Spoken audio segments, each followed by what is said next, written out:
kita sama-sama jujur lah Pak, rakyat sama rakyat. Jangan kemudian apa namanya dibeautifikasi yang dengan modus bahwa diskon listrik tapi kemudian dinaikkan dengan sangat signifikan. Nah, maka harapan kami ini perlu apa namanya perlu penjelasan dari Bapak.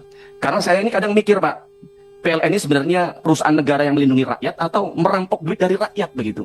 Perlakukanlah rakyat kita ini secara manusiawi Pak. Mereka ini bukan apa, mereka ini adalah mereka ini adalah yang hakikatnya yang memiliki kita semua adalah rakyat, bukan hanya pemerintah. Tanpa adanya rakyat juga tidak mungkin lahir namanya Pertamina begitu. Nah, kemudian saya juga mohon klarifikasi. Katanya saya dengar bahwa kompetitor Pertamina seperti Shell, kemudian BP, sebenarnya mereka bisa menurunkan harga BBM-nya, Pak. Tapi ternyata oleh oknum Pertamina sengaja dicegah agar bisa tetap lebih tidak boleh lebih bawah, lebih murah daripada harga Pertamina. Itu betul tidak, Pak? Pernyataan itu begitu. Kami mohon diklarifikasi di tempat ini. Maka kalau betul ya kebalik-balik ini. Harusnya Pertamina yang berjibaku bagaimana menghadirkan BBM terjangkau gimana caranya, kok malah menekan pihak lain agar tidak lebih murah dari Pertamina, kan tidak boleh begitu. Nah, kemudian yang keempat adalah keluhan terkait LPG 3 kg yang tidak sesuai dengan takarannya. Bahkan rakyat kita sempat ngitung tuh Pak, ternyata LPG itu beratnya 5 kilo. Dan kemudian ternyata isinya 3 kilo, harusnya berarti 8 kilo dong. Tapi setelah ditimbang ternyata hanya 6,5 kilo. Jadi 1,5 kilo kemana? Nah, maka saya ingin tanya, sebenarnya sudah dilakukan pengecekan di lapangan belum Pak atas keluhan masyarakat ini? Dan untuk memastikan bahwa yang sampai di agen-agen, di bawah-bawah itu benar, di warung-warung benar sesuai dengan takaran itu seperti apa? Punya tim nggak untuk mengatasi itu Pak? Jangan kemudian rakyat ini, mohon maaf, beli LPG itu Pak, pedagang gorengan harus jual minimal 20 gorengan Pak, ya kan? Jangan kemudian yang duit mereka beli untuk ini masih ditilep juga oleh oknum-oknum tadi itu, begitu. Nah, kami perlu ada penjelasan di tempat ini soal itu. Kemudian soal minimnya respon digital. Mohon maaf Pak Simon, kami kemarin waktu Bapak sampaikan nomor telepon di situ, kami merinding Pak. Wah hebat, jagoan Pak Simon ini. Dan kami yakin kalau Pak Simon terbuka atas masukan publik pasti cepat selesai. Tapi mohon maaf Pak, Bapak bisa cek itu di media sosial, banyak masyarakat yang menyampaikan keluhan di media, di chat WA pribadi yang Bapak sampaikan di RDP di tempat ini, direspon oleh balasan secara otomatis. Bahkan tidak ada tindak lanjutnya begitu. Maka harapan kami ini bisa jadi ini ya sama-sama saling reminder lah agar kita bisa. Saya tahu tujuan Pak Simon baik, banyak ini setidaknya kalau Pak Simon tidak bisa buka sendiri, itu diserahkan kepada timnya untuk bagaimana diurai biar persoalan bisa tuntas. Nah, kemudian soal ketahanan energi dan ketergantungan impor. Kita tahu bahwa ketergantungan kita terhadap impor masih sangat besar, 60% kalau saya tadi mohon diklarifikasi, betul nggak kita impor 60% BBM begitu Pak? Nah, saya ingin tanya RDMP Balikpapan ini Pak, yang sudah dijanjikan selesai dari 6 tahun yang lalu, dan kalau saya dengar sekarang sudah 98%, artinya hanya tinggal 22% saja ini akan tuntas begitu Pak.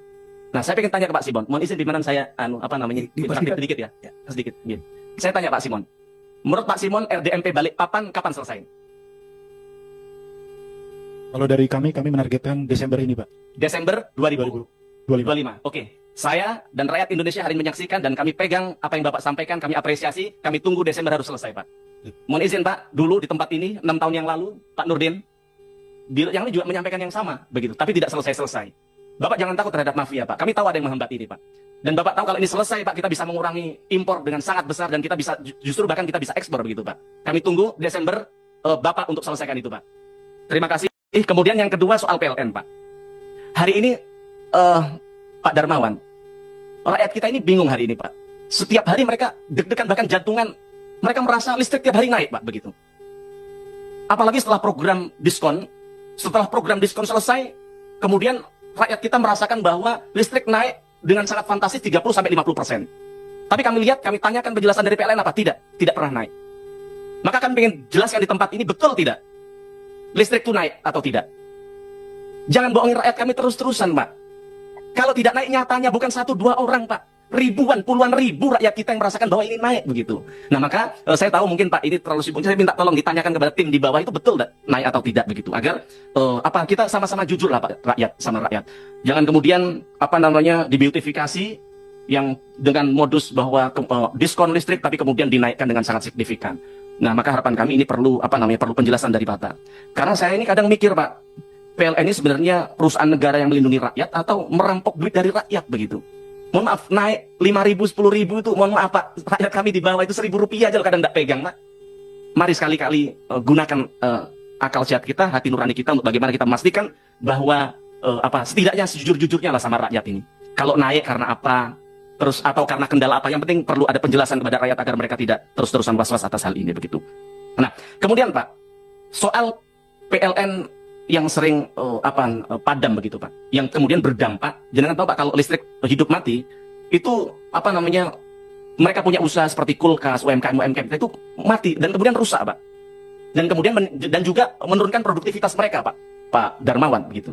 Nah, maka kami pengen tanyakan kepada panjenengan, UMKM kita yang kulkasnya rusak, yang produktivitasnya menurun begitu, ada nggak kompensasi dari PLN Pak untuk mengganti itu begitu?